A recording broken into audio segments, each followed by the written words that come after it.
നമസ്കാരം, കോബ്ര രാജേഷാണ്. ഒരു സന്തോഷമുള്ളൊരു കാര്യം പറയാൻ വേണ്ടിയാണ് എത്തിയിരിക്കുന്നത്. ഈ മാസം 24-ാം തീയതി എൻ്റെ മറ്റൊരു ചിത്രം റിലീസാകുകയാണ്.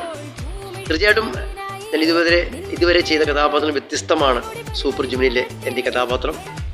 അപ്പോൾ എല്ലാവരും ഈ സിനിമ കാണണം. നമ്മുടെ പ്രിയപ്പെട്ട മീനാക്ഷി നായിക ആകുകയാണ്. നായകനില്ലാത്ത ഒരു നായിക.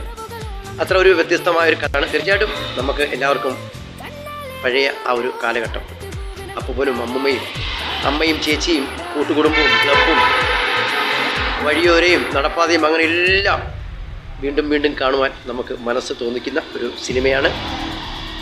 ഇതിൻ്റെ ഡയറക്ടർ, തിരക്കഥാ സംവിധാനം ചെയ്തിരിക്കുന്നത് അനു പുരുഷോത്താണ്. ഇതിൻ്റെ പ്രൊഡ്യൂസർ, നിർമ്മാണം നിർവഹിച്ചിരിക്കുന്നത് രാജേഷ് മലയാലപ്പുഴയാണ്. തികച്ചും വ്യത്യസ്തമായ ഒരു കുടുംബ കഥ പറയുന്ന, ഒപ്പം ചിരിക്കാനും ചിന്തിക്കാനും അതിലേറെ നമുക്ക് ഓർമ്മപ്പെടുന്ന പല കാര്യങ്ങൾ ഉൾക്കൊണ്ടുള്ള ഈ സിനിമ ഈ മാസം 24-ാം തീയതി നമ്മുടെ തിയേറ്ററുകളിൽ റിലീസാകുകയാണ്. എല്ലാവരും ഈ സിനിമ തിയേറ്ററിൽ പോയി കാണണം എന്ന് വിനീതമായി അപേക്ഷിക്കുകയാണ്. സിനിമയുടെ പേര്